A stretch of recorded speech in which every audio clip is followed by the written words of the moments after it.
Hi friends, welcome to Mrs. Komu channel.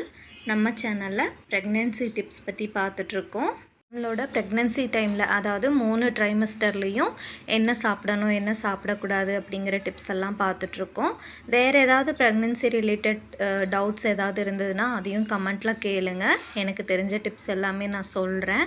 ஏன்னா மூணு trimester அதாவது 9 மாதத்துக்கும் ஒவ்வொருத்தருக்கும் வித்தியாசமாக இருக்கும். ஸோ அது ரிலேட்டடாக நம்ம பார்க்கலாம். இன்றைக்கி நம்ம பார்க்க போகிறது முளைப்பயிறு பற்றி தான். முளைப்பயிறு ரொம்ப ரொம்ப நல்லது. இதில் நிறைய விட்டமின்ஸ் இருக்குது, அயன் இருக்குது, மெக்னீஷியம் இருக்குது, vitamin A, B, C and E இதெல்லாமே இருக்குது, கால்சியம் இருக்குது. ஸோ முளைப்பயிறு வாரத்துக்கு 3 தடவையாவது ப்ரெக்னென்ட் உமன்ஸ் கண்டிப்பாக எடுத்துக்கணும். பிகாஸ் இது கேன்சர் வர்றதையும் தடுக்கும். அதுக்கப்புறம் நமக்கு நிறைய இம்யூனிட்டி பவர் இன்க்ரீஸ் ஆகும். நமக்கு செரிமான பிரச்சனை அதாவது கான்ஸ்டிபேஷன் ப்ராப்ளம் எல்லாம் வராமல் பார்த்துக்கும். ப்ரோட்டீன் இருக்கிறனால நம்ம ரொம்ப ஹெல்த்தியாக ரொம்ப ஆரோக்கியமாக இருப்போம். சுகர் லெவல் நமக்கு மெயின்டைன் பண்ணுறதுக்கு யூஸ்ஃபுல்லாக இருக்கும். அதுக்கப்புறம் இதில் நிறைய நார்சத்து, ப்ரோட்டீன், விட்டமின் எல்லாமே இருக்குது.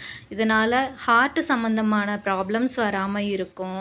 ஹீமோக்ளோபின் லெவல் ரொம்ப கம்மியாக இருக்கும். ப்ரெக்னன்சி டைமில் ப்ளட் கவுண்ட் இன்க்ரீஸ் பண்ணுறதுக்கு இந்த முளைப்பயிறு ரொம்ப ஹெல்ப்ஃபுல்லாக இருக்கும். நமக்கு அயன் ஜாஸ்தி இருக்கிறனால பிளட்டு நமக்கு சீக்கிரமாக இன்க்ரீஸ் ஆகும். ஸோ தலைமுடியிலேருந்து எல்லா பிரச்சனைகளும் நமக்கு சரியாகும். தலைமுடி கூட நமக்கு வளர ஆரம்பிக்கும். உடம்புல இருக்கிற எல்லா ப்ராப்ளமும் சால்வ் ஆகும். இந்த மாதிரி நிறையா ஹெல்த் பெனிஃபிட்ஸ் இந்த முளைப்பயிரில் இருக்குது. கண்டிப்பாக வாரத்துக்கு 3 தடவை 4 தடவை எடுத்துக்கோங்க. வேறு ஏதாவது டவுட்ஸ் இருந்ததுன்னா கமெண்ட்டில் கேளுங்க. Thank you friends.